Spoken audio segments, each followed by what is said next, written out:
அருட்பெருஞ்சோதி அருட்பெருஞ்சோதி தனிப்பெரும் கருணை அருட்பெருஞ்சோதி. எல்லா உயிர்களும் இன்புற்று வாழ்க, வள்ளல் மலரடி வாழ்க வாழ்க, கொல்லா விரதம் குவளை எல்லாம் ஓங்குக, நல்லோர் நினைத்த நலம் பெறுக, நன்று நினைத்த எல்லோரும் வாழ்க இசைந்து. உலக மக்களே, அறிவார்ந்த அன்பர்களே, ஆன்மநேய ஒருமைப்பாடுடைய அன்பர்களே, அருட்பெருஞ்சோதி ஆண்டவருடைய திருவிளையாடலை பார்த்துக் கொண்டிருக்கிறோம்.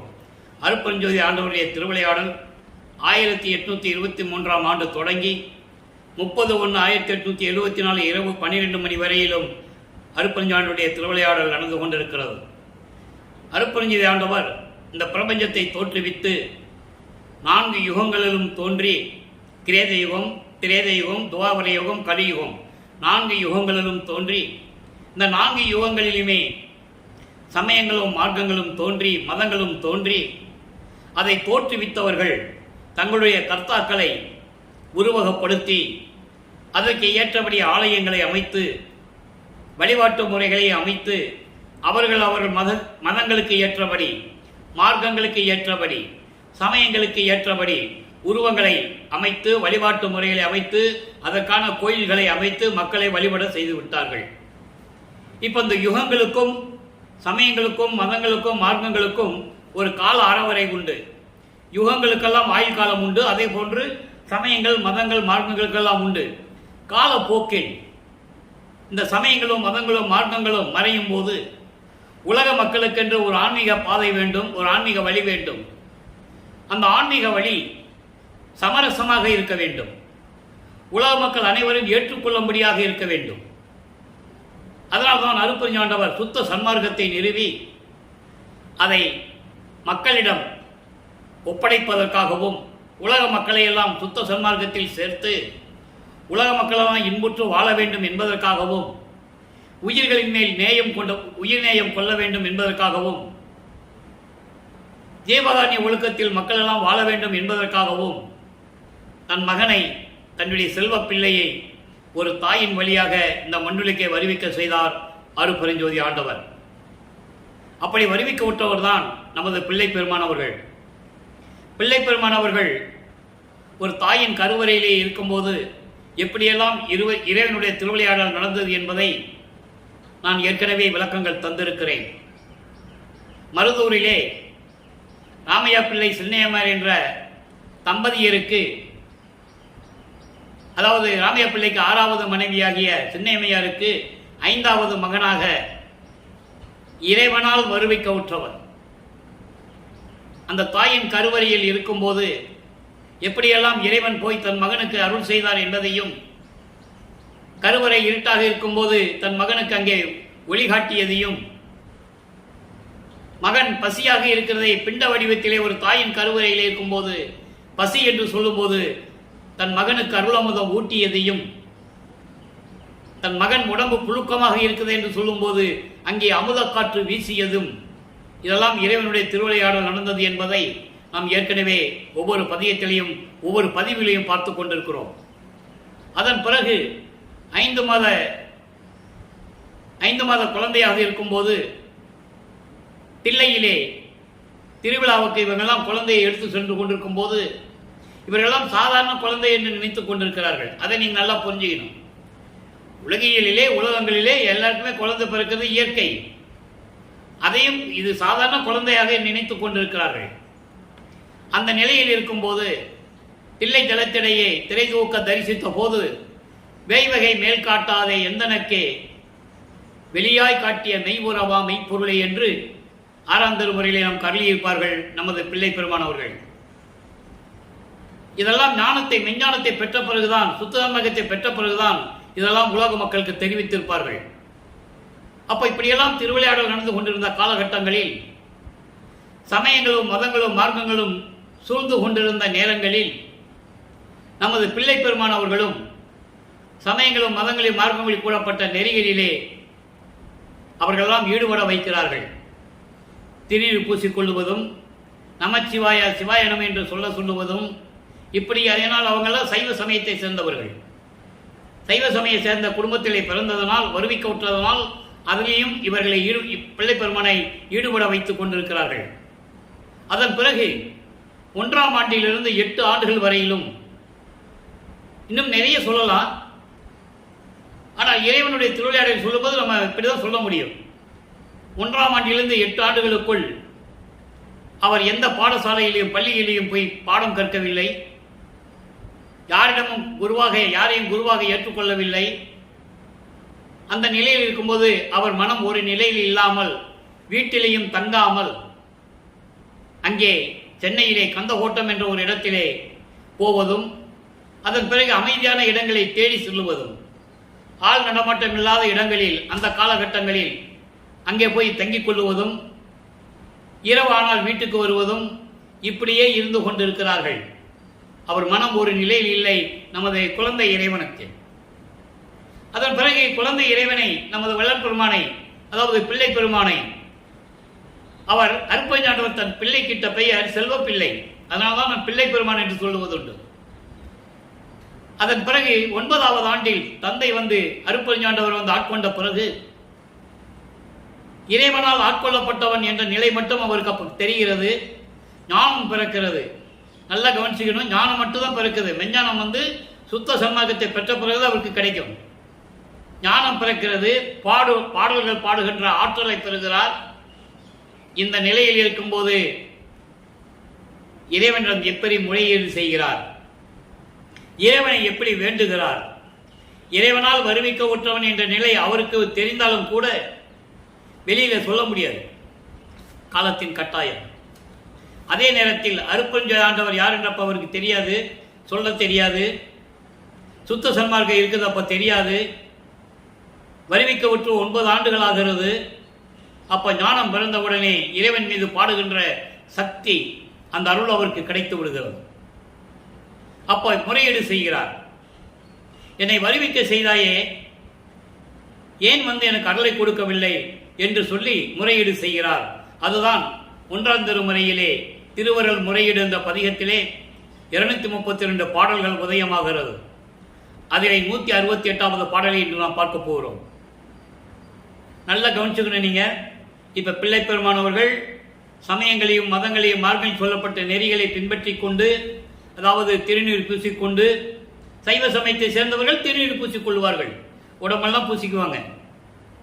அதன் பிறகு உத்திராட்ச மாலையை அணிந்து கொள்வது, நமச்சிவாயா சிவாயனம் என்று சொல்லி பாடுவது, இந்த நிலையில் இருந்து கொண்டிருக்கிறார்கள். அப்போ இன்னைக்கு பார்க்க வேண்டிய பாடல் 167 பாடல் என்ன நடக்குதுன்னு பாருங்க. இப்போ வல்லப்பெருமானவர்கள் 2வது எட்டில் இருந்து கொண்டிருக்கிறார். 1823ஆம் ஆண்டு தொடங்கிய திருவிளையாடல் 1874 51 ஆண்டுகள் நடந்து கொண்டிருக்கிறது. இந்த 51 ஆண்டுகளை அருட்பெருஞ்சாண்டவர் 8 ஆண்டுகளாக பிரித்து தன் மகனுக்கு அருளை கொடுத்து கொண்டிருக்கிறார். மகனை பக்குவப்படுத்துகிறார். ஏனால் 51 ஆண்டுகள் கழித்து இந்த பிரபஞ்சத்தை அவர்தான் இயக்க வேண்டும். பிரம்மன், திருமால், ருத்தினுடைய ஆயுள் காலம் முடிந்து, மகேசனுடைய ஆயுள் காலம் முடிந்து, இறுதியாக சதாசிவன் தான் 5 தொழில்களை செய்து கொண்டிருக்கிறான். அவருடைய ஆயுள் காலம் முடியும் போது, சதாசிவத்தினுடைய ஆயுள் காலம் நெருங்கும் போது 51 ஆண்டுகள் பாக்கி இருக்கிறது. அதனால்தான் வல்லப்பெருமானவர்கள் இந்த 51 ஆண்டுகளுக்கு முன்னாலே இந்த பூலோகத்திற்கு வருவிக்க உற்று உலக மக்களிடையே உலகையிலே இருந்து கொண்டிருக்கிறார். அதை தான் பார்த்து கொண்டிருக்கிறோம். அப்போ 1ஆம் திருமுறை பதிகம் 6 திருவருள் முறையீடு 168 பாடலை நல்லா கவனிங்க. பாடல் விளக்கம் உங்களுக்கு தெரியாவிட்டாலும் கூட இறைவன் கொடுத்த விளக்கம் எளிமையாக இருக்கும். சேலுக்கு நேர்விழி மங்கை பாங்கா, என் சிறுமதிதான் மேலுக்கு நெஞ்சை உள்காப்பது போல் நின்று வெவ்விடைய மாலுக்கு வாங்கி வழங்கவும் தான் சம்மதித்ததுதான். பாலுக்கும் காவல் வெண் பூனைக்கும் தோழன், பாலுக்கும் காவல் வெண் பூனைக்கும் தோழன் என்பார் இதுவே. இது பாடல். அதாவது சேல் என்ன மீன், மீன் போன்று அழகிய கண்களை உடைய உமையாளை ஒரு பக்கத்தில் வைத்துக் கொண்ட இறைவனை, இடது பக்கத்தில் வைத்துக் கொண்ட இறைவனை, அப்படி கூட சொல்லலாம், தப்பில்லை. இடது பக்கத்தான ஒரு உடம்புல பாதி உமையாளுக்கு உண்டு. அப்போ மீன் போன்ற அழகான கண்களை உடைய பெண்ணான உமையாளை இடது பக்கத்தில் வைத்துக் கொண்ட இறைவனே, என் சிறிய அறிவு இருக்கிறதே, அதான் சின்ன புத்தின்னு சொல்லுவாங்க, அந்த சிறிய அறிவு, அந்த புத்தி தான் பெருமைக்காக என் மானத்தை காப்பது போல போக்கு காட்டி காப்பது போல நடித்து எல்லா வகையான உலக ஆசைகளை எல்லாம் உண்டாக்கி அதிலே என்னை சிக்க வைத்து வேடிக்கை பார்த்து கொண்டிருக்கிறது.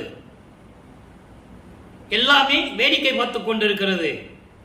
துன்பம் வரவழைத்தது, துன்பத்தை அனுபவித்துக் கொண்டிருக்கிறேன். என்னை அறிவு இருக்கே, அது என் மானத்தை காப்பது போல நடிச்சுட்டு இருக்கு. அப்படிப்பட்ட இந்த உலக விடயங்களை எல்லாம், உலக ஆசைகள், மண்ணாசை, பெண்ணாசை, பொன்னாசை போன்ற ஆசைகள் எல்லாம் என்னை உண்டாக்கி அந்த வலையிலே சிக்க வைத்து என்னை துன்பப்பட வைத்துக் கொண்டிருக்கிறது. இது ஏன் சொல்றாருன்னா, இந்த பாடல் உதயமாகும் போது வல்லப்பெருமான் அவர்கள் 16 ஆண்டுகளுக்குள்ளே இருக்கிறார். ஒரு ஆணுக்கு 16வது ஆண்டு காமம் வருவது இயற்கை. காமம் என்பது பெண்களை பார்த்தவுடனே ஒரு விதமான உணர்வுகள், அது வருவது இயற்கை. அதை சொல்லுகிறார்.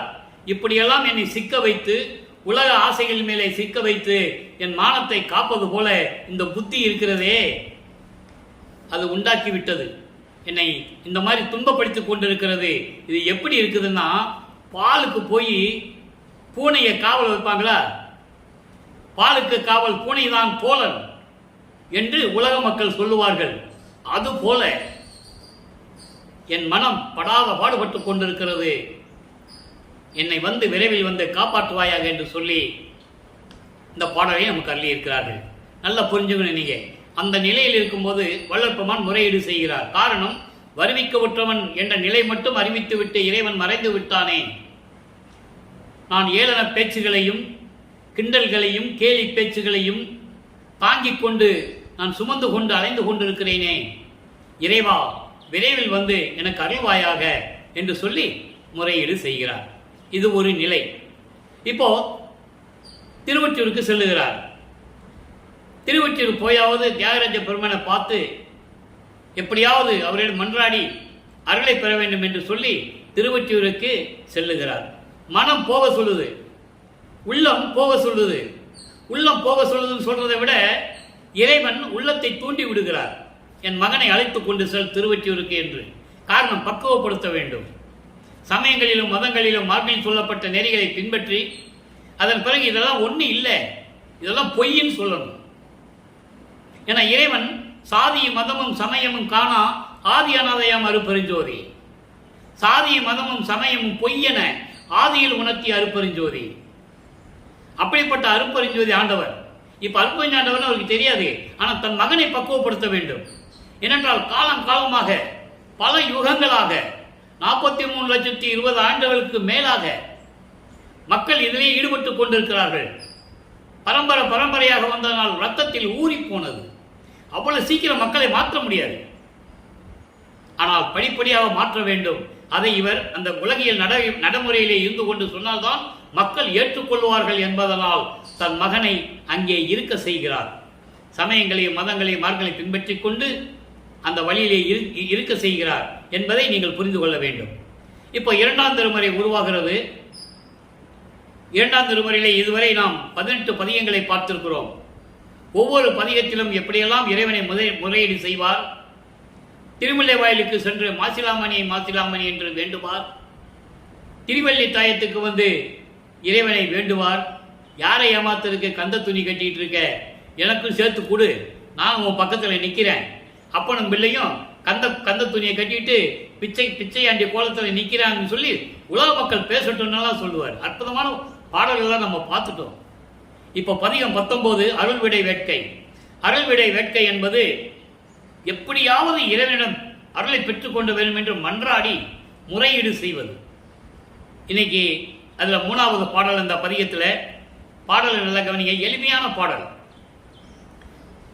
சீல் மேவி திகழ் அனல் கண் ஒன்று, பாலமேவும் படம் பக்க நாதரே, ஞாலமேவும் நவையை அகற்ற முன் ஆழம் உண்டவர் அல்லி கொள் ஐயரே. பாடல். பாடலுடைய விளக்கம் என்னன்னா, அதாவது அருளோடு விளங்கக்கூடிய அழகான நெற்றிக்கண்ணை உடைய இறைவன், அழகான நெற்றிக்கண்ணை உடைய இறைவன் சிவபெருமானை உருவகப்படுத்துகிறார். அவர்தான் இறைவன் என்று சொல்லி அந்த மனநிலையில் அப்பொழுது இருந்து கொண்டிருக்கிறார். ஆதி சிவன் என்று சொல்லுவார்கள். சிவன் வேறு, ருத்திரன் வேறு. ருத்திரன் பதத்தலைவன், அழிக்கும் தொழிலை செய்து கொண்டிருக்கின்ற பதத்தலைவன். சிவபெருமானுடைய ஒரு கூறுதான் ருத்திரன். அதனால் இந்த விளக்கத்தை நான் நிறைய தடவை மக்களுக்கு சொல்லியிருக்கேன் நம்ம யூடியூப் சேனலில், நீங்கள் பார்த்துக்கலாம். அப்போ ஆதி சிவன் என்றவன் நெற்றிக்கண்ணை உடைய இறைவன். அப்படிப்பட்ட நெற்றிக்கண்ணை உடைய இறைவன் சுடுகாட்டிலே இருந்து கொண்டிருக்கின்ற இறைவன். பாலமேவும் சுடுகாட்டிலே இருந்து கொண்டு அந்த எரிந்த உடல் வழிய சாம்பலை உடம்பெல்லாம் பூசிக்கொண்டிருக்கின்ற இறைவன். படம் பக்க நாதரே, கொடிய விஷமான பாம்பை கழுத்தில் அணிந்து கொண்ட இறைவன். படம் பக்க நாதர், படம் எடுக்கக்கூடிய விஷப்பாம்பை கழுத்தில் அணிந்து கொண்ட இறைவன். அப்படிப்பட்ட இறைவன் ஞாலமேவும் நவையை அகற்ற முன் ஆழம் உண்டவர் அல்லீர்குள். இந்த உலகத்தை காப்பாற்றுவதற்காக, அதாவது அசுரர்கள் தேவர்களை துன்புறுத்துகிறார்கள், அதிலிருந்து காப்பாற்றுவதற்காக, தேவர்களை காப்பாற்றுவதற்காக பார்க்கடலை கடைகிறார்கள். அமுதம் வேண்டும் என்பதற்காக அமுதம் வருகிறது. அங்கே ஒரு பாம்பு, அரக்கன் பாம்பாக இருந்து கொண்டிருக்கிறான். அந்த பாம்பை வைத்துதான் மத்தாக வைத்து கடந்து கொண்டிருக்கிறார்கள். அவன் விஷத்தை அந்த அமுதத்தை கக்குகிறான். அப்போ இந்த உலகத்தை காப்பாற்றுவதற்காக தேவர்களை மட்டுமல்ல, அவர்களை காப்பாற்றினால் உலகம் காப்பாற்றப்படும். அப்படி காப்பாற்றுவதற்காக அந்த விஷத்தை, கொடிய விஷத்தை தான் உண்டு கழுத்தை நிறுத்திக் கொண்ட இறைவன் நீங்கள் அல்லவா. இப்படியெல்லாம் திருவிளையாடல் செய்த இறைவன், இப்படியெல்லாம் திருவிளையாடல் செய்த இறைவன் என்னை இந்த ஞானத்திற்கு, அதாவது இந்த பூலோகத்திற்கு வருவிக்க செய்து எனக்கு ஏன் அருளவில்லை? எதற்காக சொல்லுன்னு கேட்கிறேன். நான் எத்தனை நாள் தான் அவதிப்படுவது, துன்பப்படுவது என்று சொல்லி இந்த பாடலை நாம் கருளி இருக்கிறார்கள். இறைவனிடம் இருந்து எந்த விதமான பதிலும் இல்லை. 16 ஆண்டுகள் வருவைக்கோற்று 16 ஆண்டுகள் வரையிலும் வல்லற்பெருமானவர்களுக்கு, நமது பிள்ளை பெருமானவர்களுக்கு இந்த நிலை தொடர்ந்து கொண்டிருக்கிறது. திரு அருட்பிரகாச வள்ளலார் என்ற பெயர் பிற்காலத்தில் வந்தது, அது நிலைத்து விட்டது. அதனால பிள்ளை பெருமான், வள்ளல் பெருமான் நான் சொல்றதுல ரெண்டு பேரும் ஒண்ணுதான். அப்படி அந்த பிள்ளை பெருமானவர்கள் 16 ஆண்டுகள் வரைக்கும் எந்த விதமான அருளை பெற முடியாமல் தவித்துக் கொண்டிருக்கிறார்கள். அதன் பிறகு 3வது எட்டில் அடியெடுத்து வைக்கிறார். 3/24 17வது ஆண்டிலிருந்து 24 ஆண்டுகளுக்குள், அந்த 8 ஆண்டுகளுக்குள் என்ன நடந்தது என்பதை 3ஆம் திருமுறையிலே 19 பதிகங்களிலும் 232 பாடல்களிலே நமக்கு தெளிவாக அருளி இருக்கிறார்கள். நமக்கு தெரியப்படுத்த வேண்டும் என்பதற்காக அவர் யார் என்ற நிலையில், அவர் யார், எப்படி வருவிக்க உற்றார், அவர் எந்த நிலையில் இருந்து கொண்டிருக்கிறார் ஒவ்வொரு பருவத்திலும் என்பதை உலக மக்களுக்கு தெரிவிப்பதற்காகத்தான் திருவருட்பாவை நமக்கு அருளினார்கள் என்பதை இங்கே நான் பதிவு செய்ய கடமைப்பட்டிருக்கிறேன். அப்போ 3ஆம் திருமுறையிலே பதிகம் 14, இதுவரை 13 பதிகங்களை பார்த்திருக்கிறோம். ஒவ்வொரு பதிகமும் அற்புதமாக இருக்கும். இவர் போய் இறைவனை வேண்டுவதும், எந்த விதமான பதில் இல்லைன்னு நாரையையும் கிளிகளையும் தூது அனுப்புவதும், தன் மனநிலையை, மனக்குமுறலை பாடல்கள் அந்த கிளியிடம் நாரையிடம் சொல்லி அனுப்புவது, இதெல்லாம் பாடல்களிலே இருந்தது நாம் பார்த்து விட்டோம். அதன் பிறகு ஒரு குறைத்தி பெண்ணிடம் போய் குறி கேட்பது போல பாடல்களில் அருளி இருந்தார்கள், அதனையும் பார்த்து விட்டோம். இப்போ 14வது பதிகம் திருக்கோல சிறப்பு. திருக்கோல சிறப்பு என்பது இப்பதான் இறைவன் பவனி வரும்போது காட்சி கொடுப்பார், அதனுடைய சிறப்பை கூறுகிறார். அப்போ இவர் எந்த நிலையில் இருந்தார் என்பதையும் இந்த பாடலிலே பார்க்க போகிறோம். இதுவரை 9 பாடல்களை பார்த்திருக்கிறோம். இன்னைக்கு 10வது பாடல். மாலை மாழை, மாழை வாழைப்பழம் இருக்கின்ற லை, மாழை மணித்தோல் எட்டுடையார், மழுமான் ஏந்தும் மலர்கரத்தார், வாழை வளம் சூழ் ஒற்றியூர் வானர் பவனி வர கண்டே. இப்ப இறைவனை பற்றி முதல்ல சொல்லிடுறார், சிவபெருமானை பற்றி. அதாவது பொன்னாலான ஒரு பவளத்தாலான அந்த ஒளி பொருந்திய நிலை எப்படி இருக்கும், அதுபோல 8 தோள்களை உடைய இறைவன். பொன்னான தோள்களை, 8 தோள்களை உடைய இறைவன். பவளம் எப்படி இருக்குமோ அதுபோல மின்னிக் கொண்டிருக்கின்ற 8 தோள்களை உடைய இறைவன் மலுமான் ஏந்தும் மலர்கரத்தார்.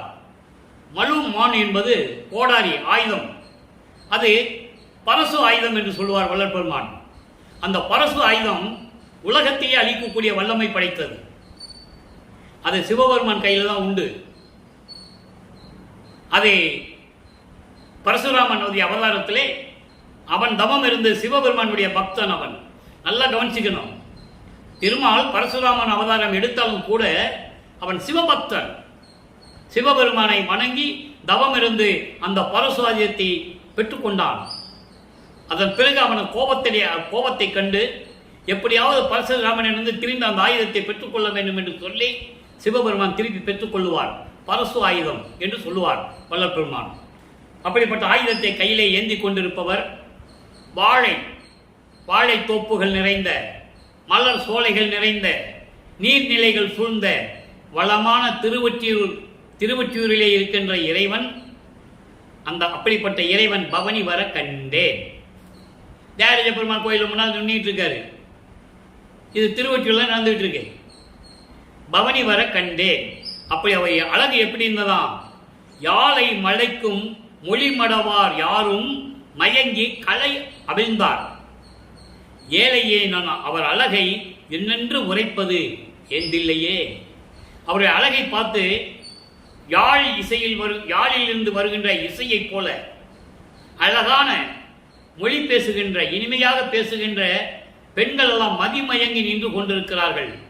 அவர்களுடைய மேலாடை அவிழ்ந்து கீழே விழுந்தது கூட அவளுக்கு தெரியவில்லை. அதாவது அவ்வளவு மயங்கி, அவருடைய அழகில் மயங்கி பெண்கள் எல்லாம் நின்று கொண்டிருக்கிறார்கள் என்று சொல்லுகிறார்.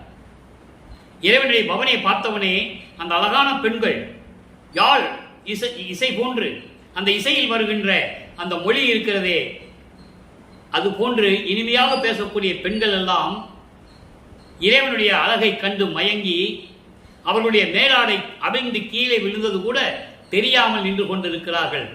அப்படிப்பட்டவர் அழகை நான் ரசித்து ரசித்து பார்த்து கொண்டிருந்தேன். அதை எப்படி வெளியே சொல்லுவது என்று எனக்கு தெரியவில்லையே என்று கூறி இந்த பாடலை அருளியிருக்கிறார்கள். ஆக 16 ஆண்டுகள் வரையிலும் எந்த விதமான பலனும் கிடைக்காத அந்த நிலையில் இப்போ 24 ஆண்டுகளுக்குள் என்ன நடக்குதுன்னா இறைவனுடைய பவனியை பார்க்கிறார். இன்னும் அதுக்கு அடுத்த பதியங்கள்ல இன்னும் வர்ற பதியங்கள் ரொம்ப அற்புதமா இருக்கும். இவரை பார்த்து சிவபெருமான் திருவழியா ஓடுறது, இவர் பின்னால எப்படியாவது விரட்டி பிடிக்கணும்னு இவர் ஓடுறது, அவர் ஓட்டத்தை பிடிக்க முடியலன்னு நின்றுக்குவார். இறைவன் ஓட்டத்தை பிடிக்க முடியுமா? போக்கு காட்டுகிறார். இவரை பக்குவப்படுத்துவதற்காக இவர் விரட்ட ஓடிக்கிட்டே இருக்கிறாரு. அந்த பதியத்தில் நம்ம பார்க்க போறோம். ஆக 24 ஆண்டுகள் வரைக்கும் எந்த விதமான அருளையும் பெற முடியாமல் நமது பிள்ளை பெருமான் அவர்கள் தவித்துக் கொண்டிருக்கிறார். அடுத்து 4வது எட்டில் அடியெடுத்து வைக்கிறார். 4 32 25வது ஆண்டிலிருந்து 32 ஆண்டுகளுக்குள் என்ன நடந்தது? இதை ஒவ்வொரு பாடலின் மூலமா பார்த்திருக்கிறோம். தினமும் ஏன் சொல்றோம்னா ஒவ்வொரு பாடலுக்கு சொல்லப்பட்ட உண்மைகளை மக்களுக்கு சொல்ல வேண்டும். ஒவ்வொரு காலகட்டத்திலும் நமது பிள்ளை பெருமானுடைய மனநிலை எப்படி இருந்தது, எப்படியெல்லாம் துன்பங்களை அனுபவித்தார், இந்த நிலையை சொல்லிதான் ஆக வேண்டும். அது வள்ளலார் ஊழியனுக்கு இறைவனிட்டு கட்டளை. அதனால் நான் சொல்லிக் கொண்டிருக்கிறேன். திருவிளையாடல் சொல்லணும்னா ஒரு நாள் 2 நாள் சொல்லிட்டு போயிடலாம். இன்றோட முடிகிறது, நாளை தொடரும் அப்படி சொல்லி இதோட முடிவடைந்து விட்டு சொல்லிட்டு போகலாம். இது அப்படி அல்ல. 51 ஆண்டு திருவிளையாடல்களை நாம் 4 ஆண்டுகளில் சொல்ல வேண்டும். இன்னும் ஒன்றரை வருஷம் நமக்கு இருக்கு சொல்றதுக்கு, முடிகிறதுக்கு. அப்போ ஒவ்வொரு பதியத்தில் இருக்கின்ற பாடல் எப்படிப்பட்டது என்பதை உலக மக்களுக்கு தெரியப்படுத்த வேண்டும். அதுதான் நமது நோக்கம். இப்போ 25வது ஆண்டிலிருந்து தொடங்கி 32 ஆண்டுகளுக்குள் என்ன நடந்தது? 27வது ஆண்டில் இப்போ வள்ளற்பெருமான் அவர்களுக்கு அருட்பெருஞ்சோதி ஆண்டவர் தான் இறைவன் தெரியும், சுத்த சன்மார்க்கம் இருக்கிறது தெரியும், அதை இறைவனிடந்து பெற வேண்டும் என்று தெரியும்.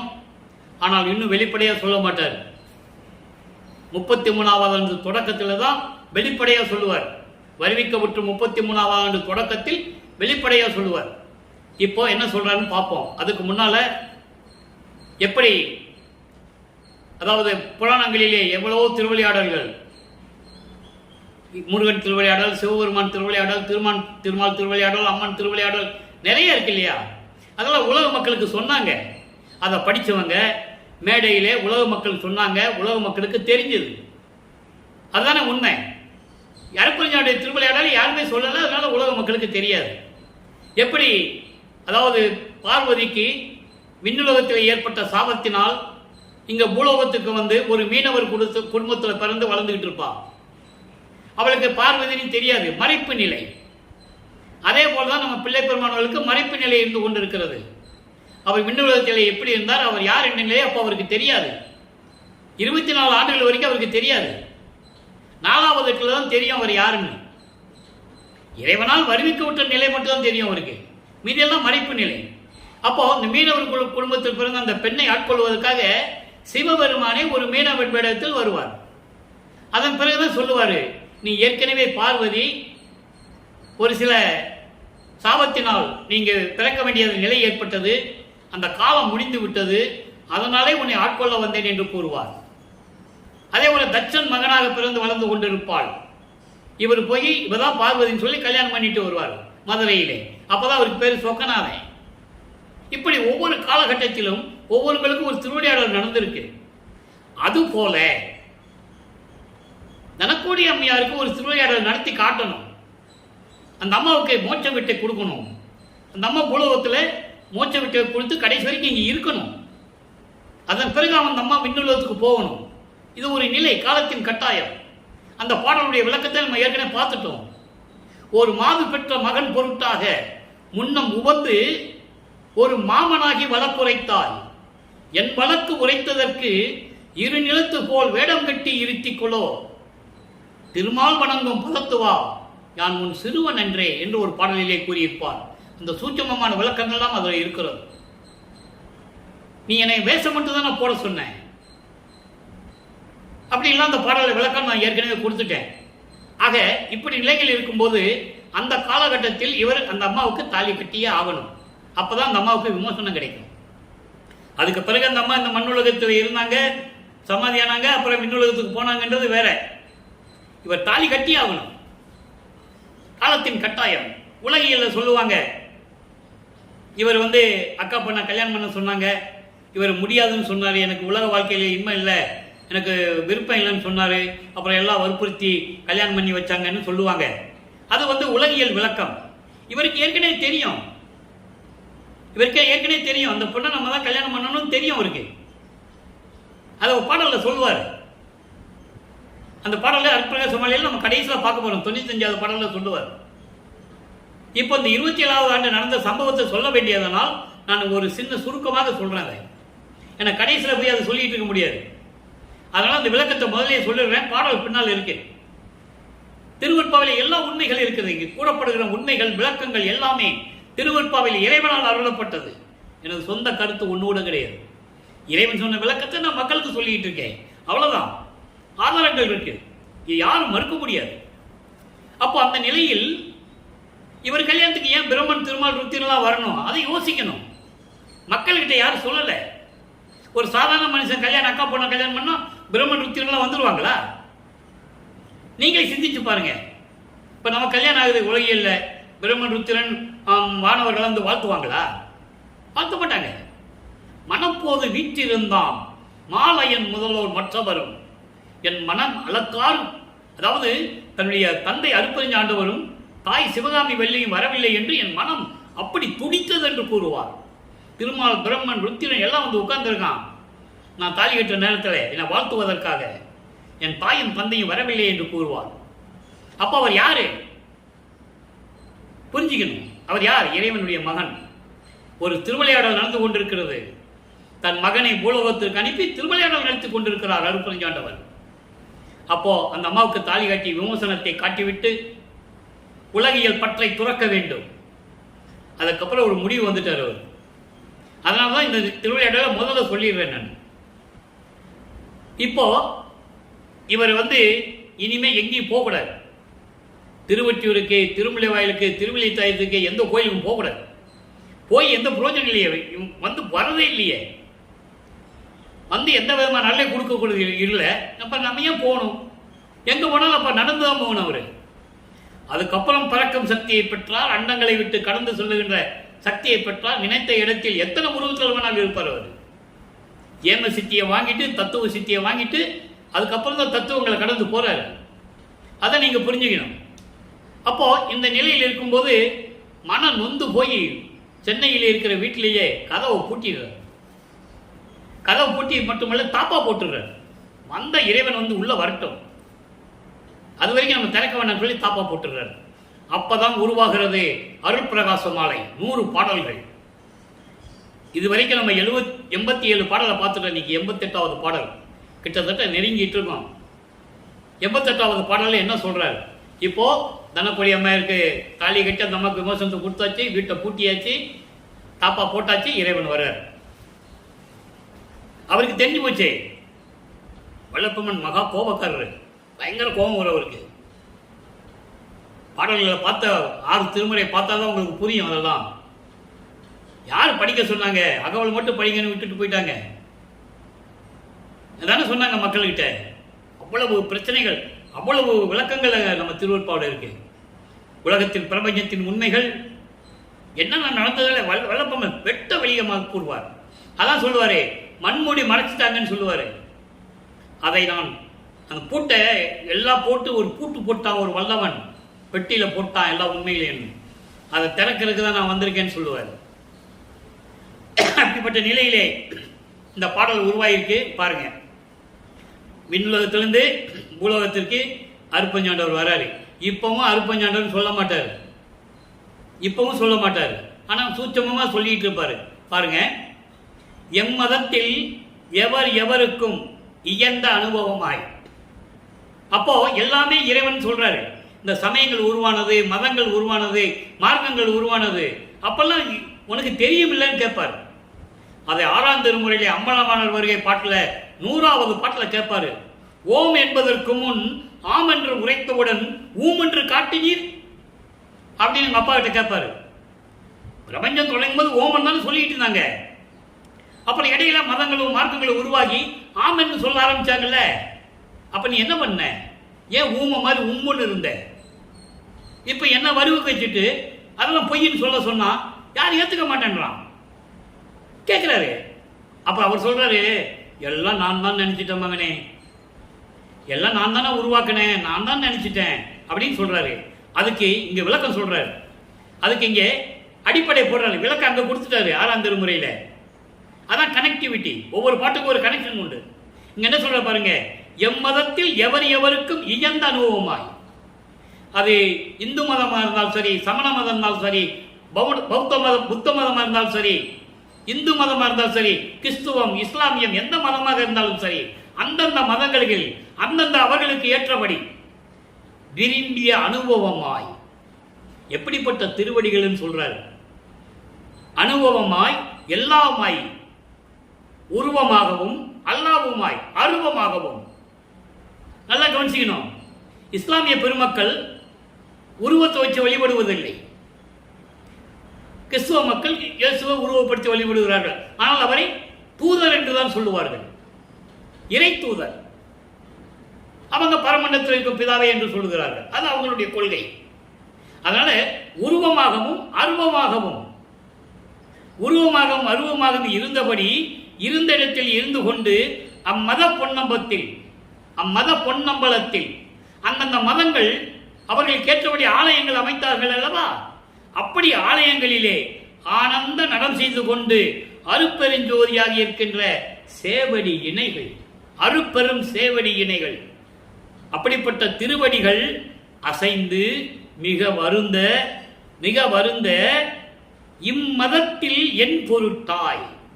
எப்படி சொல்ற பாருங்க. இப்ப அவர் மதங்களையும் மார்க்கங்களையும் சார்ந்து இருக்கிறார். இம்மதத்தில், நான் இருக்கின்ற இந்த மதத்தில்.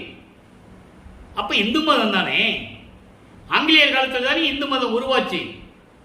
அந்த நிலையில தான் உருவாச்சு. அவங்க தான் பேர் வச்சாங்க இந்து மதம்.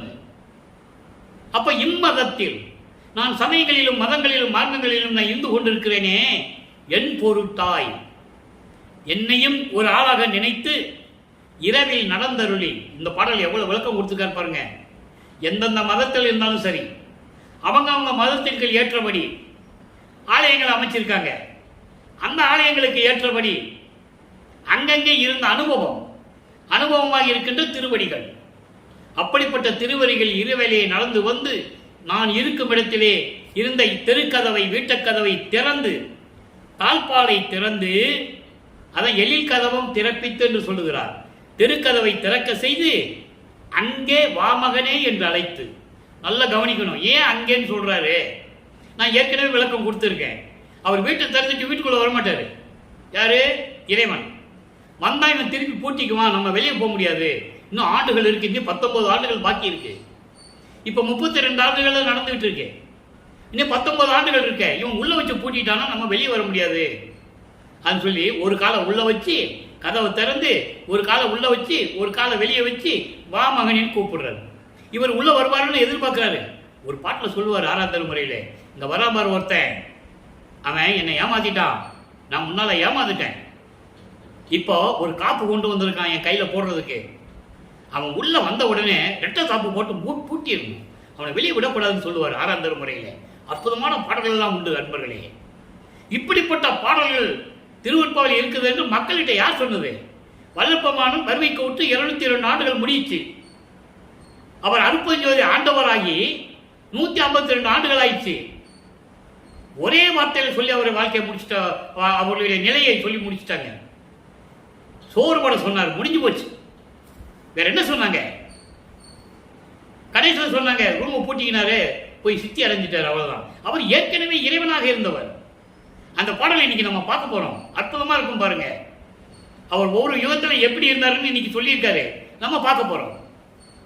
ஆக அப்படிப்பட்ட நிலையில் இருக்கும் போது கதவை திறந்து என் கையிலே ஒரு அருள்கொடையை கொடுத்தார். அவருடைய உள்ள மகிழும்படி கொடுத்தார், சம்மதத்தின்படி. யாரு வற்புறுத்தி இல்லை, யாரு வற்புறுத்தி கிடையாது, அவருடைய சம்மதத்தின்படி எனக்கு அந்த அருள்கொடையை கொடுத்தார். உன் தயவை நான் என்னென்று சொல்லுவேன், இறைவா உன் கருணைக்கு எல்லையே இல்லை என்று சொல்லி இந்த பாடலை அருளிவிட்டார்கள். ஆக 32வது ஆண்டில் இதெல்லாம் நடக்குது. இப்ப சுத்த சன்மார்க்கத்தை வாங்கணும். இப்ப உலகப்பற்றை விட்டு விட்டார், வெள்ளாடை அணிந்து கொண்டார், முக்காடு போட்டாரு. இப்ப அவர் மேல போகணும், சுத்த சிவஞான வெளிக்கு போகணும். அந்த பாடல்களும் நம்ம பார்த்துட்டோம். போறாரு, வழியில மகனை வரவேற்கிறார். அங்கே சத்தியஞான சிலை அமர வைத்து மணிமுடி சூட்டி சுத்த சன்மார்க்கத்தை கொடுத்து சாகா கல்வியை கற்றுக் கொடுத்து கொண்டிருக்கிறார். முடிச்சுட்டு எல்லாம் முடிச்சுட்டு நீ பூலோகத்துக்கு போ மகனேன்னு சொல்லிட்டாரு. நேர கருவொலிக்கு வந்துடுறாரு. இதெல்லாம் நிர்ணயிக்கப்பட்டது. உலகில் சொல்லப்பட்ட அதாவது செய்திகள்லாம் இருக்கட்டும், தப்பு இல்லை. சிதம்பரத்துக்கு போனாரு, அங்க உட்கார்ந்து அழுதுகிட்டு இருந்தாரு, அவங்கெல்லாம் பார்த்தாங்க, அப்புறம் கூப்பிட்டு வந்தாங்க, கருங்குழியில் உட்கார வச்சாங்க. அதெல்லாம் ஏற்கனவே நிர்ணயிக்கப்பட்டது. அதை நீங்க புரிஞ்சுக்கணும். திருவிளையாடல் நடப்பதற்கு ஏற்கனவே இதெல்லாம் நடந்தது. அப்போ கருங்குழியில் இருக்கும்போது தந்தையும் மகனும் எப்படி உரையாடுகிறார்கள், எவ்வளவு அற்புதம் நடந்தது தெரியுமா? 9 ஆண்டுகள். இப்போ எல்லாம் முடிஞ்சு போச்சு, எல்லாம் வாங்கிட்டு பூலோகத்துக்கு வந்துட்டாரு. இப்போ ஒரு தாய் செவிலிக்கு கூறுகிறாள், ஒரு வளர்ப்பு தாய்க்கு சொல்றார் தன்னுடைய மகளை பற்றி. நல்லா புரிஞ்சுக்கணும், தன்னுடைய மகளை பற்றி செவிலி தாய்க்கு சொல்றா, வளர்ப்பு தாய்க்கு ஒரு தாய் சொல்றா. அந்த நிலையிலிருந்து கொண்டு அந்த பாடலை அருளி இருக்கிறார்கள். முதல்ல பாடலை படிக்கிறேன், அதுக்கப்புறம் விளக்க சொல்றேன். நான் நற்றாய் செவிலிக்கு கூறல் 9வது பாடல் 1079. வாலி மாமணி மன்று இறைவனே எனக்கு மாலை வந்து அணிந்தனன் என்றால். நல்லா கவனிக்கணும், இறைவனுடைய திருவிளையாடல் நடக்குது. அதே நேரத்தில் இவர் எப்படியெல்லாம் அருளை பெற்றுக் கொண்டார்னு நடக்குது. ஊழி தோறும் ஊழி உளவினும் அழியா உடம்பு எனக்கு அளித்தான் என்றால். அற்புதமான வரி. நான் அடிக்கடி சொல்லுவேன், இதை ஒவ்வொரு யுகத்தில் இருந்தான்னு சொல்றதுக்கு உண்மை வேணும். அவரே சொல்றாரு, ஊழிதோறு ஊழி உளவினும். நல்லா கவனிக்கணும், வாழ்ந்தாலும் சொல்லல, நான் இருந்தாலும் சொல்லல, உளவினும். உளவினும்னா அதுக்கு விளக்கம், பெரிய விளக்கம் இருக்கிறது. சுருக்கமா சொல்றேன். உளவினும் என்ன? அவருக்கு உடம்பு கிடையாது, பிரவண தேகம் உடையவர். சுத்த தேகம், பிரவண தேகம், ஞான தேகம் உடையவர். அப்படி ஒவ்வொரு யுகத்தில் இருக்கும்போது அருப்பெருஞ்சோதி ஆண்டவருடைய கட்டளையின்படி ஏதாவது ஒரு வேலை நடக்கணும் பூலோகத்தில், அங்கிருந்து அனுப்புவார், மின்னுலகத்திலிருந்து அனுப்புவார். அப்போ அவர் இந்த பூலோகத்தில் உலாவிக் கொண்டிருப்பார். உருவமாக இருப்பார், அருவமாக இருப்பார். அதான் உலவினும். அவர் கட்டளைப்படி மகனே நீ போய் அந்த வேலை செஞ்சுட்டு வான்னு சொல்லி அங்கிருந்து அனுப்புவார். அவர் இங்க வருவார். எந்த நோக்கத்திற்கு அனுப்பப்பட்டாரோ அந்த நோக்கத்தை செயல்பட வைப்பார் பிள்ளை பெருமானவர்கள். அப்போ அவர் பேர் செல்வ பிள்ளை. ஊழி தோறும் ஊழி, ஒவ்வொரு யுகத்திலும் கிரேதயுகம், திரேதயுகம், துவாரயுகம், கலியுகம். கலியுகத்துடைய கடைசி கட்டத்தில் தான் ஒரு தாயின் மகனாக அங்கு வருகிறார். ஒவ்வொரு யுகத்திலையும் நான் இருந்தாலும் எனக்கு அழியா உடம்பை கொடுத்தவன் அப்படின்னு என்ன அர்த்தம்? உருவத்திலையும் இருப்பார், அருவத்திலையும் இருப்பார். அவர் உடம்பு எங்க மண்ணில் விழுகவே விழுகாது, கடைசி வரைக்கும் விழுகாது. திருமால் அப்படி இல்லை, ஒவ்வொரு யுகத்திலையும் பிறக்கணும், அவன் உடம்பு இந்த மண்ணில் விழுகணும். இல்லை ராமர் மாதிரி சராயுத நதியில் போய் போகணும். இப்படி ஒவ்வொரு யுகத்திலையும் ஒவ்வொருத்தனுக்கும் ஒரு அவதாரத்திலையும் ஒரு முடிவு உண்டு. உடலை மறைத்து சென்றதில்லை.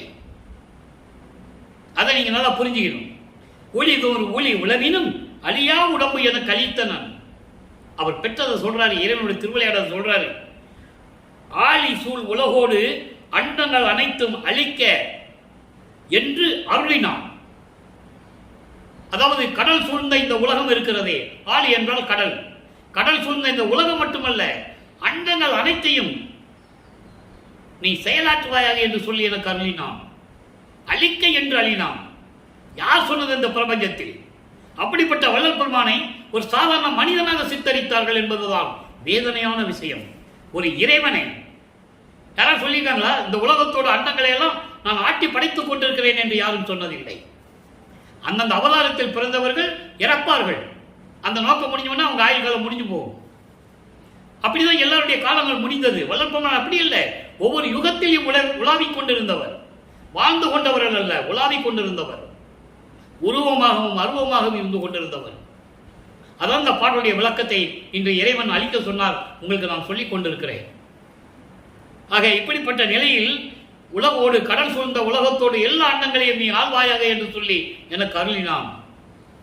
Alien Ariel Ariel Ariel Ariel மாடமீசை உற வைத்தான் என்றால் எனது மெல்லியலே. மெல்லியல் என்ன? பெண், என்னுடைய மகள் என்று ஒரு தாய் மகளை பற்றி செவிலி தாய்க்கு சொல்லுவது போல பாடலை அருளியிருக்கிறார்கள். உண்மையான விளக்கம் என்னன்னா, சுத்த சிவஞான வெளியில் உள்ள அருட்பெருஞ்சோதி ஆண்டவரே என்னை வந்து விரும்பி ஆட்கொண்டார். இறைவனுடைய திருவிளையாடல். அதோடு மட்டுமல்ல, ஒவ்வொரு யுகத்திலேயும் நான் இறைவனுடைய கட்டளைப்படி செயலாற்றுவதற்காக நான் உலாவிக் கொண்டிருந்தவன். அப்போ கூட எனக்கு அழிகின்ற உடம்பு இல்லை. உளவினும் அழியா உடம்பை அளித்தனன். உருவமாகவும் அருவமாக இருந்து கொண்டு என் தந்தை என்னுடைய கட்டளையை நிறைவேற்றிக் கொண்டிருந்தவன் நான். அந்த அருளை எனக்கு கொடுத்திருந்தான் இறைவன். கடல் சூழ்ந்த உலகோடு மட்டுமல்ல, அண்டங்கள் அனைத்தையும் இயக்குவாயாக என்று சொல்லி எனக்கு அருளிய இறைவன். அதோடு மட்டுமல்ல, அருள் வல்லவத்தோடு சுத்த சிவஞான வெளியில் இருக்க வைத்தான். பூலோகத்துக்கு வரதுக்கு முன்னால் எங்க இருந்தார் அவரு? அங்க இருந்தாரு. அதான் இங்க சொல்றாரு, என்னை கடவுள் நிலைக்கு ஏற்றி சுத்த சிவஞான வெளியில் இருக்கின்ற சத்தியஞான சபையிலே அமர வைத்து இந்த உலகங்களை எல்லாம் இயக்கும்படி கட்டளையிட்டான் என் தந்தை. நான் இயக்கிக் கொண்டிருக்கிறேன் என்று சொன்னார். வருவித்த வண்ணமும் நானே. இந்த மாநிலத்தை ஆங்காங்கு செய்யும் வண்ணம் நானே கழித்து நடிக்கின்றேன். அதாவது வருவித்த வண்ணமும் நானே. நான் எதுக்காக வருவிக்க விட்டேன்? மாநிலத்தை ஆங்காங்கு கழித்து ஆங்காங்கு நானே நடிக்கின்றேன். நடிக்கின்றேன் என்ன அர்த்தம்? நான் தான் இந்த பிரபஞ்சத்தை இயக்கிக் கொண்டிருக்கிறேன். தெளிவான பாடல்களை நம்ம பார்த்துட்டோம். அதுக்கடுத்து அருட்பெருஞ்சோதி அடைவு 11வது பாடல் 82வது பதிகம். ஏன்னா ஒவ்வொரு பாடலுக்கு ஒரு தொடர்பு உண்டு. இப்போ 79வது நம்ம சொன்னோம், அடுத்த தொடர்பு 82வது பாடல் இருக்கு. கனெக்டிவிட்டி தொடர்ந்து அந்த விளக்கம் இருக்கும். நிதியே, என்னுள்ள நிறைவே, பொதுவில் நிறைந்த சிவபதியே, அருட்பெருஞ்சோதியனே, அம்பலம் விளங்கும் கதியே, என் கண்ணும் கருத்தும் கழுத்தில் கலந்து கொண்ட மதியே, அமுத மழையே, என் பேரருள் வாழியவே. எப்படிப்பட்ட இறைவன்? அருள் செல்வம் கொண்ட இறைவன், என் உள்ளத்தில் பரிபூர்ணமாக விளங்கிக் கொண்டிருக்கின்ற இறைவன், அங்கே சத்தியஞான சபையிலே பரிபூர்ணமாக இருந்து கொண்டிருக்கின்ற சுத்த சன்மார்க்கத்தின் தலைவன், அருட்பெருஞ்சோதி, அம்பலம் விளங்கும் கதியே, எல்லாருக்கும் அடைக்கலம் கொடுத்து கொண்டிருக்கின்ற இறைவன், வாழும் இடத்தில் இருந்து கொண்டிருக்கின்ற இறைவன், என் கண்ணும் என் கருத்தும் என் நோக்கமும் என் உள்ளமும் கழிக்க மகிழ என்னோடு கலந்து கொண்ட மெஞ்ஞானம் கொண்ட இறைவன். அதான் மதியே என்று சொல்லுகிறார். மெஞ்ஞான அறிவு. ஞானம் வேறு, மெஞ்ஞானம் வேறு. அப்படிப்பட்ட அமுத மலையே, என் பேரருள் வாழியவே. அடுத்து இறைவனுடைய அடைக்கலம் கிடைத்து விட்டால் அவருடைய வாக்கியம் எப்படி இருக்கும்? 83வது பதிகம் 10வது பாடல், கடைசி பாடல். ஏற்கனவே 9 பாடலை பார்த்துட்டோம். நான் செய்த நற்தவம்தான் யாதோ நபிற்ற அரிது. வான் செய்த தேவரெல்லாம், முக்கியமான வரிதான், வான் செய்த தேவரெல்லாம் வந்து ஏவல் தான் செய்து தம்பலம் என்றே மதிக்கத்தான் வந்து என்னுள் கலந்தான் அம்பலாவான் தன் அருளினால். என்ன சொல்ற தெரியுமா? நான் என்ன தவம் செய்தேன், எந்த யுகத்தில் செய்தேன் எனக்கு தெரியல, சொல்லுவதற்கு அரிது, சொல்ல முடியாது. ஏன்னா விண்ணுலகத்தில் இருக்கின்ற தேவர்கள் எல்லாம் எனக்கு பணிவிடை செய்வதற்காக, நல்ல புரிஞ்சுக்கணும், எனக்கு பணிவிடை செய்வதற்காக, என்னை மதிக்க வேண்டும், என்னை வணங்க வேண்டும் என்பதற்காக அருட்பெருஞ்சோதி ஆண்டவர் என் உள்ளத்தில் கலந்து கொண்டான். சும்மா சாதாரண கலந்து கொள்ளல. ஆக தேவர்கள் எல்லாம் இவருக்கு பணிவிடை செய்து கொண்டிருக்கிறார்கள். பாடல் நிறைய இருக்கு, நிறைய விளக்கம் நான் கொடுத்துட்டேன். என்னுடைய பதிவை நீங்க பார்த்தீங்கன்னா 4 வருஷமா நான் கொடுத்துட்டு இருக்கேன். கிட்டத்தட்ட 900 வீடியோகளை நான் போட்டிருக்கேன், நீங்க பார்க்கலாம். எல்லா அருட்பாவுக்கு விளக்கமும் கொடுத்துருக்கேன். 6 திருமறைக்கு விளக்கம் இருக்குங்க. ஆக இப்படிப்பட்ட நிலையில் இருக்கும் கொண்டு என்னை மதிக்க தேவர்கள் எல்லாம் எனக்கு பணிவிடை செய்ய வேண்டும், என்னை போற்றி வணங்க வேண்டும் என்பதற்காக என்னுள் கலந்து கொண்டான். அவருடைய அருளினால் அந்த பாக்கியத்தை நான் பெற்றுவிட்டேன். அதான் அடிமை பேர்.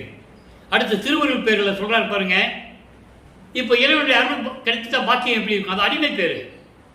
இக்கு திருவருள் பேர்கள் 5வது பாடல். நல்லா கவனிங்க.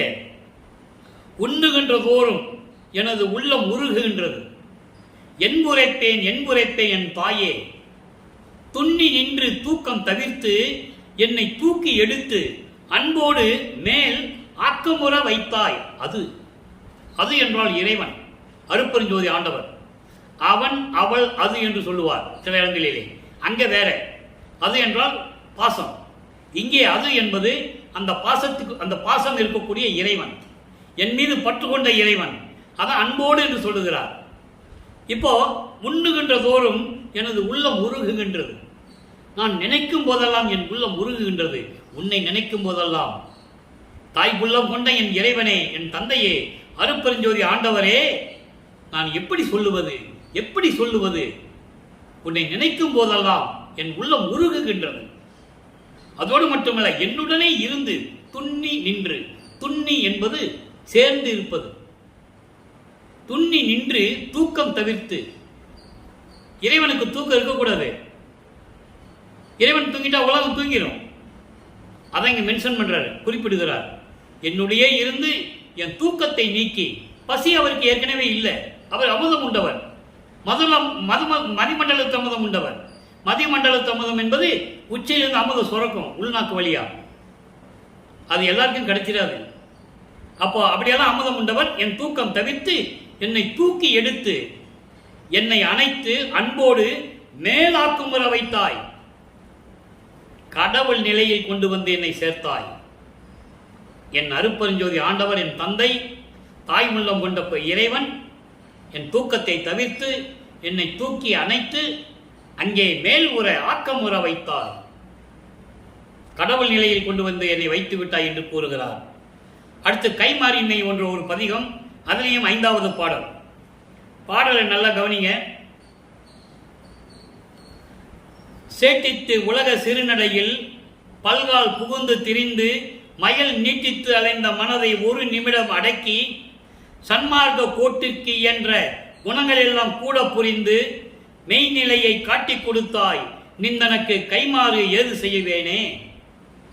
இதுக்கு பாடலுடைய விளக்கம் என்னன்னா, அதாவது என்னை இந்த உலகிற்கு ஒரு தாயின் வழியாக வருவிக்க செய்து உலக வாழ்க்கையிலே என்னை ஈடுபடுத்தி சமயங்களிலும் மதங்களிலும் மார்க்க நெறிகளில் இருந்து நான் திரிந்து மாயைகளையும் மயக்கங்களையும் மேற்கொண்டு இருந்த போது எனது மனதை ஒரு நிமிடத்தில் அடக்கி, அதுக்கு பிறகு சுத்த சன்மார்க்கத்தை கொடுக்கிறாரு. மனத்தை அடக்கி சன்மார்க்க நெறியில் உள்ள எல்லா குணங்களையும் ஒன்று சேர எனக்கு கொடுத்து கடவுள் நிலையை காட்டி கொடுத்தாய். அதான் சரியே கிரியை யோகம் என்ற 12 நிலைகளை கடக்க வைத்தாய். நான் ஏற்கனவே சரியை என்னன்னா, கிரியை என்னன்னா, யோகம் என்னன்னா சொல்லியாச்சு. அந்த 12 நிலைகளும் மதங்களை சார்ந்தது, மார்க்கங்களை சார்ந்தது, சமயங்களை சார்ந்தது. உருவங்களை பார்த்து வழிபடுவது, உருவங்களுக்கு மாலையிட்டு ஊதுவை ஊற்றி கொளுத்தி குத்துவிளக்கு வச்சு தேங்காய் பழம் உடைச்சி வேள்வி வளர்த்து மந்திரத்தை சொல்லி வழிபடுவது. யோக நிலையிலிருந்து சமயங்களையும் மதங்களையும் மாற்றி சந்தி வழிபடுவது. இந்த 12 நிலைகளையும் தாண்டி சுத்த சன்மார்க்கத்தை கொடுத்து சுத்த சன்மார்க்க நெறிகளையும் கொடுத்து சுத்த சன்மார்க்க நெறிகள் இறைவன் ஒருவனே என்ற நிலை, அவர் அருப்பெருஞ்சோதி ஆண்டவர் ஜோதி வடிவில் இருக்கின்றார். அந்த இறைவனை வழிபட வேண்டும் என்றால் கொலையும் புலையும் தவிர்த்திருக்க வேண்டும். மாமிச உணவுகளை உட்கொள்ளக்கூடாது. உயிர்களை சித்திரவதை செய்து உயிர் கொலை செய்யக்கூடாது. அதன் பிறகு அந்த சமயங்களிலும் மதங்களின் மார்க்கங்களில் சொல்லப்பட்ட சங்கற்ப விகற்பங்களில் இருக்கக்கூடாது. திண்ணீர் பூசுவது, நாமம் விடுவது, பொட்டு வைப்பது, சந்தனம் வைப்பது, இந்த நிலை சுத்த சன்மார்க்கத்துக்கு எதிரானது. தெளிவா சொல்றாரு, எல்லாமுடைய அருட்பெருஞ்சோதி அற்புத கடவுளே, இது தொடங்கி எக்காலத்தும் சுத்த சன்மார்க்கத்தின் முக்கிய தடைகளாகிய சமயங்கள், மதங்கள், மார்க்கங்கள் என்பவற்றின் ஆசார சங்கற்ப விகற்பங்களும், அதான் சொல்றாரு, எங்கள் மனதில் பற்றா வண்ணம் அருள் செய்தல் வேண்டும். தெளிவா சொல்றாரா? அதை இங்க சொல்றாரு. அப்படிப்பட்ட குணங்களை எனக்கு கொடுத்து கடவுள் நிலையை காட்டிவிட்டாய் என்று சொல்லுகிறார். அடுத்து உற்றது உரைத்தல் என்ற ஒரு பதிகம், 91வது பதிகம், அதிலே 5வது பாடல். இறைவனிலிருந்து பெற்றது சொல்றது. உலக மக்களுக்கு சொல்லணும்ல, ஒரு தாயின் வழியாக வருவிக்க விட்டது சொல்லிட்டு வராரு. அப்ப இறுதியாகவும் சொல்லணும்ல என்னென்ன இறைவன்கிட்ட வாங்கினாருன்னு. அது ஒவ்வொரு பாடலையும் சொல்றாரு. அதை நம்ம ஒவ்வொரு நாளும் பார்த்துட்டு இருக்கோம். ஒலித்தேன் அவலம், ஒலித்தேன் அவலம், அச்சமெல்லாம் ஓட துறந்தேன், உருகன் எல்லாம் கழித்தேன், மரண களைப்பு அற்றேன், கழித்தேன் பிறவி கடல் கடந்தேன், பலித்தேன் சிற்றம்பலம் என்னா பாட்டை மறந்தேன், பரம்பரத்தே விழித்தேன், கருத்தின்படி எல்லாம் விளையாடுவதற்கு விரைந்தேனே.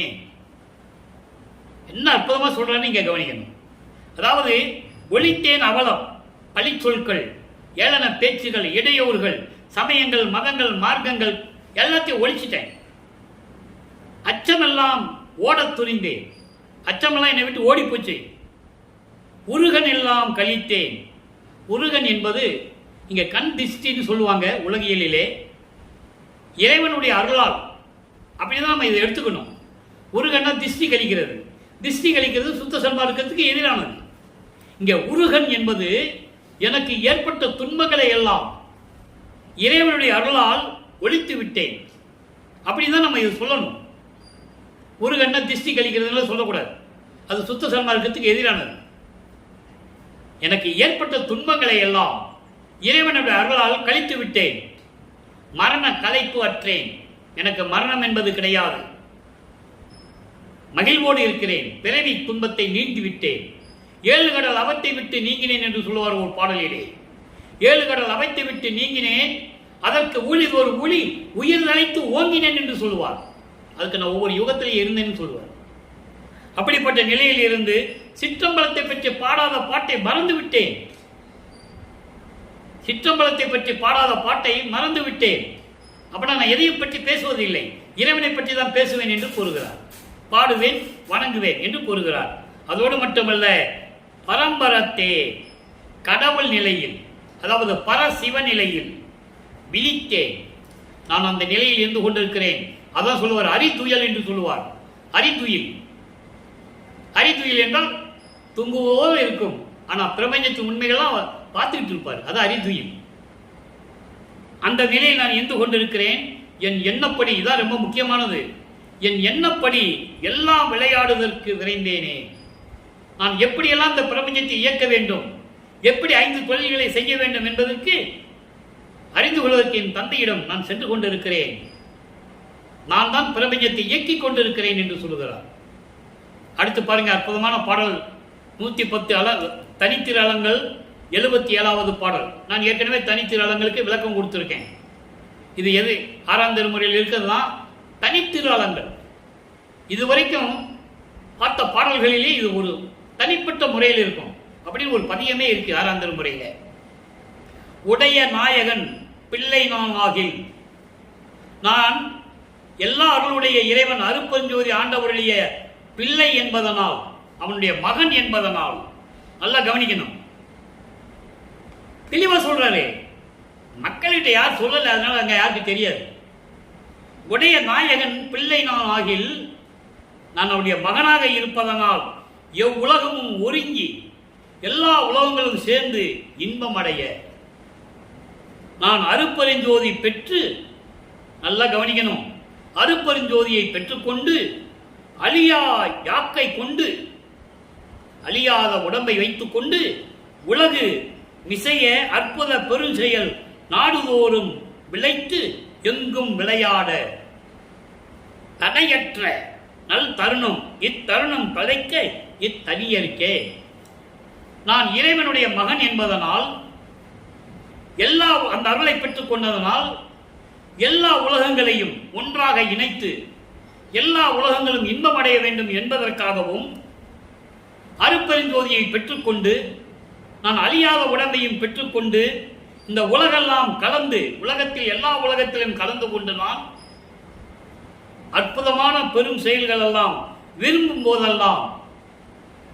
போதெல்லாம் எவ்விடத்திலும் நான் திருவிளையாடல் செய்வதற்காக, விளையாடுவதற்காக, செயலாற்றுவதற்காக எந்த தடையும் இல்லாத நேரம் வந்துவிட்டது. அந்த நேரம் இந்த மகனுக்கு கிடைத்து விட்டது. தனியேற்கன இந்த மகன், இறைவனுடைய மகனாகிய நான், எனக்கு அது கிடைத்து விட்டது என்று சொல்லுகிறார். ஆக இந்த பிரபஞ்சத்தை இயக்கிக் கொண்டிருக்கிறேன் என்று சொல்லுகிறார். அதை நீங்க நல்லா புரிஞ்சுக்கணும். 1874 இரவு 12 மணியிலிருந்து இந்த பிரபஞ்சத்தை இயக்குவது, 5 தொழில்களை செய்து கொண்டு பிரபஞ்சத்தை இயக்குவது நமது பிள்ளை பெருமான் வல்லப்பெருமான் அவர்கள் என்பதை நான் பதிவு செய்ய கடமைப்பட்டிருக்கிறேன். நம்மளாம் பெருமையா சொல்லிக்கலாம், என்னை படைத்தவர் வல்லல் பெருமான், பிரம்மன் அல்ல. என்னை காப்பவன் வல்லல் பெருமான், திருமால் அல்ல. பெருமையா நம்ம சொல்லிட்டு இருக்கலாம். ஏன்னா அந்த மாதிரி பெருமை அடையக்கூடிய சுத்த சன்மார்க்க காலத்தில் இருந்து கொண்டிருக்கிறோம், ஒளி யுகத்தில் இருந்து கொண்டிருக்கிறோம். இந்த யுகத்திற்கு அழிவு கிடையாது. மற்ற யுகங்களுக்கெல்லாம் ஆயுள் காலம் உண்டு, முடிந்து போச்சு. ஒளி யுகத்திற்கு ஆயுள் காலம் கிடையாது. சுத்த சன்மார்க்க காலத்திற்கு ஆயுள் காலம் கிடையாது. மற்ற எல்லா மார்க்கங்களும் ஒழித்து விட்டது. திருவுட்பாவிலே கண்ட உண்மை. அப்படிப்பட்ட நிலையில் நாம் இந்த பாடலை பார்த்து விட்டோம். இறுதியாக ஒரே ஒரு விளக்கம், மெய்யருள் வியப்பு 112வது பதியத்திலே 77வது பாடல். தனித்திரளங்கள்ல 77வது பாடலை எப்படி பார்த்தோமோ அதனுடைய கனெக்டிவிட்டி பொருள் இங்க இருக்கு பாருங்க. இங்கே 77வது பாடல். அறிந்த நாள் தொடங்கி சொல்லிட்டாரா? அங்க இறைவனுடைய பிள்ளைன்னு சொன்னார்ல, அப்ப அந்த விளக்கத்தை சொல்லணும். அறிந்த நாள் தொடங்கி நான் இறைவனால் வருவிக்க உற்று, நான் யார் என்று தெரியாத நிலையில் இருந்த போது எப்படியெல்லாம் துன்பப்பட்டேன். ஆனால் அறிந்த நாள் தொடங்கி நான் யார் என்று தெரிந்த பிறகு, நல்லா கவனிக்கணும், அறிந்த நாள் தொடங்கி நான் இறைவன் மகன் என்று அறிந்த பிறகு, அந்த நாள் தொடங்கி இற்றைய பகல் வரையுமே நான் மகன் என்று தெரிந்தும் கூட எவ்வளவு துன்பப்பட்டேன். இற்றைய பகல் வரை, எப்ப வரை? 32 ஆண்டுகள் வரை வருவிக்க உற்று. 32 ஆண்டுகள் வரை, 4 4 எட்டுகள் நடந்திருக்குது. வருவிக்க உற்று 32 ஆண்டுகள் வரை நான் இந்த படியில் பட்ட பாட்டை, இந்த படியில்னா இந்த பூலோகத்தில் நான் பட்ட துன்பங்கள் இருக்கிறதே, அதை நினைத்தால் கல்லு கூட கரையும். அவ்வளவு துன்பங்களை நான் அனுபவித்திருக்கிறேன். சொல்லணும்ல, அதான் சொல்றார். இதுல எவ்வளவு பெரிய உண்மை இருக்கிறது நீங்க புரிஞ்சுக்கணும். இறைவனால் வருவிக்க விட்டது, அதன் பிறகு இவர் எப்படியெல்லாம் துன்பப்பட்டார் 32 ஆண்டுகள் வரையிலும் என்பது, அதான் நம்ம வரிசையா பார்த்துட்டு இருக்கோம் 1ஆம் தலைமுறையிலிருந்து. அதனுடைய முடிவு இந்த பாடம். இப்ப என்ன சொல்றாரு? இப்படி எல்லாம் நினைச்சா கல்லு கூட அழுகுமே, உருகுமேன்னு சொல்லிட்டு அப்படி சொல்றாரு பாருங்க.